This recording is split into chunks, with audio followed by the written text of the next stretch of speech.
اپنے ہاتھوں سے رخصت کرنا، اور یہ مرحلہ جس پہ بیتتا ہے وہی جانتا ہے۔ کوئی اس کے بارے میں، ہم بڑے بڑے بول تو بول سکتے ہیں، لیکن یہ ہے کہ جب خود پہ پڑتی ہے تو پتہ چلتا ہے کہ کتنا مشکل کام ہے۔ لیکن اس وقت صرف ایک بات ذہن میں رکھنی ہے کہ اللہ کریم سے زیادہ صبر کرنے والا کوئی نہیں ہے۔ بخاری شریف میں ایک روایت ہے کہ تکلیف دہ بات سن کر اللہ تعالیٰ سے زیادہ صبر کرنے والا کوئی نہیں۔ لوگ کہتے ہیں کہ اس کی اولاد ہے، معاذ اللہ، مگر وہ ان سے درگزر فرما کر انہیں روزی دیے جاتا ہے۔ کہ اللہ سے زیادہ صبر کس میں ہوگا؟ لوگ اسے مانتے ہی نہیں، اس کے ساتھ اس کے شریک ٹھہراتے ہیں، وہ پھر بھی صبر کرتا ہے اور روزی دیتا جاتا ہے۔ تو ہم اس کے بندے ہیں، ہمیں بھی اپنے اندر وہی صلاحیتیں پیدا کرنی ہیں، اور اس نیت کے ساتھ صبر کرنا ہے کہ ہم اللہ عز و جل کے لیے صبر کر رہے ہیں، اس کی خاطر صبر کر رہے ہیں، اور اس کے بڑے بڑے وعدے جو ہیں ان کو اپنے آپ کو ریمائنڈر دلانا ہے کہ وہ وعدے جو اللہ پاک نے کیے ہیں یقیناً اس سے ہمیں اجر ملے گا۔ نبی کریم صلی اللہ علیہ وسلم نے یہاں تک فرما دیا کہ جو شخص صبر کرنے کی کوشش کرے گا اللہ تعالیٰ اس کو صبر بخش دیں گے۔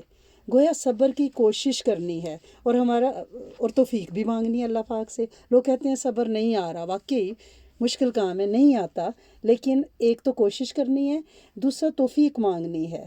سورۃ نحل میں کیا ہے؟ وَاصْبِرْ وَمَا صَبْرُكَ إِلَّا بِاللَّهِ، اور صبر کرو اور اللہ کی توفیق سے ہی تجھے صبر مل سکتا ہے۔ اللہ پاک سے توفیق مانگنی ہے، اور اسے ایک نعمت سمجھ کے اللہ پاک سے لینا ہے کہ اللہ کریم ہمیں صبر عطا فرمائیے، ہمارے زخموں پہ مرہم اور پھایا رکھ دیں، اور دوسروں کو بھی صبر کی تلقین کرنی ہے۔ بعض لوگ یہ کہتے ہیں کہ کوئی فوت ہوا ہے تو یہ کیا لوگ ہمیں چپ کرا رہے ہیں، ہمیں چپ تو نہ کرائیں، ہمارا تو اس وقت دل بھرا ہوا ہے، ہمیں رونے دیں۔ لیکن قرآن میں کیا ہے؟ اب سورۃ العصر ہر کوئی پڑھتا ہے، وَتَوَاصَوْا بِالْحَقِّ وَتَوَاصَوْا بِالصَّبْرِ، آپس میں حق کی وصیت اور صبر کی نصیحت کرتے ہیں۔ گویا یہ قرآن کا حکم ہے، یہ مومنین کی شان ہے، ہمیں دوسروں کو صبر کا کہنا بھی ہے، تلقین بھی کرنی ہے، ان کے لیے دعا بھی مانگنی ہے۔ تو جب بھی کوئی ایسا حادثہ ہوتا ہے، اور یقیناً ہم امت کی نیت سے ہی بیٹھتے ہیں کہ اللہ کریم جو بھی ہم بولیں اسے امت کے لیے قبول فرمائیے۔ تو آج کے جو حادثات ہماری ایڈمن بچیوں نے ذکر کیا، اس پہ ہم جمع ہوئے ہیں کہ اپنی بچیوں، اپنی بہنوں کے دلوں کو تشفی دیں، لیکن اس کے ساتھ ساتھ ہم کچھ مسائل بھی سیکھتے ہیں۔ ان حادثوں کے ساتھ ہمارے لیے بہت ساری سیکھنے کی چیزیں ہیں۔ اب یہ دیکھیں نا کہ اسلامی جو تہذیب و تمدن ہے، جو ہمارا کلچر ہے، اس میں مسلمانوں کے جسم کو زندگی کے جب ختم ہوتی ہے تو بڑا قابل احترام سمجھا جاتا ہے میت کو، اسے غسل دلایا جاتا ہے، صاف ستھرا لباس کفن کی صورت میں پہنایا جاتا ہے، خوشبوؤں میں بسایا جاتا ہے، باعزت طریقے سے کندھوں پہ اٹھا کے لے جایا جاتا ہے، اور انتہائی نظم و ضبط کا مظاہرہ آپ دیکھیں کہ نماز جنازہ میں پھر مغفرت کی دعا کی جاتی ہے، پھر پروقار طریقے سے اسے سپرد خاک کیا جاتا ہے، پھر ایک ایک فرد اس پہ مٹی ڈالنے کو اپنے لیے سعادت سمجھتا ہے، باعث ثواب اور اجر سمجھتا ہے۔ اب اس میں کچھ مسائل ہیں جو ہمیں اس پورے پروسیس میں اپنے بہن بھائی والد سب کو الوداع کرتے ہوئے ہمیں کون مسائل کا پتہ ہونا چاہیے۔ جب ہم اس طرح سے بیٹھتے ہیں تو وہاں پہ سیکھنے کی بہت چیزیں ہونی چاہیے۔ جب ہم اٹھیں تو ہمیں کم از کم کچھ چیزیں نہیں پتہ چلی ہوں جو ہمارے علم میں نہیں تھیں، تاکہ ہمارا یہ بیٹھنا ہمارے لیے اور پھر جہاں جہاں ہم وہ بات کریں ان سب کے لیے بخشش کا باعث بن جائے۔ اب سب سے پہلے تو یہ ہے کہ میت کو غسل دینا، یہاں پہ تو اللہ کا بہت کروڑوں اربوں خربوں بار شکر ہے کہ مساجد ہیں، وہاں پہ ایکسپرٹیز ہیں جو غسل کے لیے معاون و مددگار بھی شامل ہوتے ہیں، لیکن ہمارے ساتھ ہمارے جو چھوٹے گروپس ہیں، ہمارے جو بیوی گروپس ہیں، الحمدللہ رب العالمین، وہ ہمارے ان گروپس کے بکے کی سب سے مضبوط شاخیں ہیں۔ یہ وہ لوگ ہیں جن کے پاس یوٹیوب نہیں ہے، لیکن ہماری اوریجنل آڈیوز جو ہیں وہ ان کے پاس جاتی ہیں اور ان گروپس پہ پوسٹ کی جاتی ہیں، اور ان کی تعداد ماشاءاللہ بارک اللہ بے شمار ہے، ہر شہر میں ہے۔ تو ان کے لیے بھی یہ باتیں بہت ضروری ہیں، ان کے سیکھنے کے لیے۔ جب میت کو غسل دیا جائے تو ہمیں پتہ ہو کہ ہمیں کیا کیا سامان چاہیے، کیا کیا چیزیں چاہیے۔ سب سے پہلے تو ہمارے پاس وافر پانی ہونا چاہیے۔ اگر تو کوئی صحرا ہے جہاں پانی کی قلت ہے وہ ایک ڈیفرنٹ سٹوری ہے، لیکن اپنے گھروں میں جب غسل کے لیے بیٹھیں تو آپ کے پاس ٹب، بالٹیاں، جو بھی سسٹم ہے، اگر نلکا ہے، جو بھی ہے وہ پاک صاف اور اگر نیم گرم پانی ہو تو بہت اچھا ہے۔ تھوڑے سے پانی کو ایک برتن میں بیری کے پتے ڈال کے بوائل کر لیا جائے، سنت ہے۔ صابن ہے، شیمپو ہے، یا کافور اگر مل جائے تو اسے بھی پانی میں بوائل کر کے رکھ لیا جائے۔ کچھ پانی میں بیری کے پتے بوائل کر کے رکھے جائیں، کچھ میں کافور کو پانی میں گرم پانی میں ڈال کے رکھا جائے۔ صابن، شیمپو، کنگھی بھی رکھی جا سکتی ہے، عورتوں کے لمبے بال ہوتے ہیں ان کو غسل دے کے کنگھی کی جا سکتی ہے۔ اور پھر تھوڑی سی روئی، گاربیج بن پاس ہونی چاہیے، دستانے ہونے چاہیے کپڑے کے، چھوٹے چھوٹے ٹکڑے ہوں، اگر گلوز نہیں ہے، دستانے نہیں ہیں جو پہن کے نہلانا ہے میت کو، تو پھر ہاتھوں پہ کپڑا لپیٹنے کے لیے ہو، تولیہ ہو جسم پہ خشک کرنے کے لیے، اور کفن ہو۔ کفن نہ ہو، اویلیبل ہو تو چادریں، سفید رنگ نہ ہو تو دھاری دار چادریں، کسی بھی طرح کی چادروں میں لپیٹا جا سکتا ہے۔ جو لوگ غسل کرانے کے لیے جمع ہوئے ہیں ان کے لیے ضروری ہے کہ ان میں اگر میت کے قریبی رشتہ دار ہوں، عزیز ہوں، تو بہت اچھا ہے۔ نبی کریم صلی اللہ علیہ وسلم کو غسل دینے والے صحابہ اکرام میں سیدنا حضرت علی کرم اللہ وجہہ غسل دے رہے تھے۔ غسل میں مدد کرانے والے صحابہ اکرام میں سے حضرت عباس رضی اللہ تعالیٰ عنہ، حضرت فضل، حضرت قسم رضی اللہ تعالیٰ عنہ، جو نبی کریم صلی اللہ علیہ وسلم کے آزاد کردہ غلام تھے، وہ آپ کی کروٹ بدل رہے تھے۔ شکران رضی اللہ تعالیٰ عنہ اور اسامہ رضی اللہ تعالیٰ عنہ پانی بہا رہے تھے۔ جب خواتین کا نام لیتے ہیں تو رضی اللہ تعالیٰ عنہا کہتے ہیں، جب مرد صحابہ اکرام کا نام لیتے ہیں تو مرد حضرات کے لیے رضی اللہ تعالیٰ عنہ کہتے ہیں۔ اور اوس رضی اللہ تعالیٰ عنہ آپ کو اپنے سینے سے ٹیک دے کر بیٹھے ہوئے تھے۔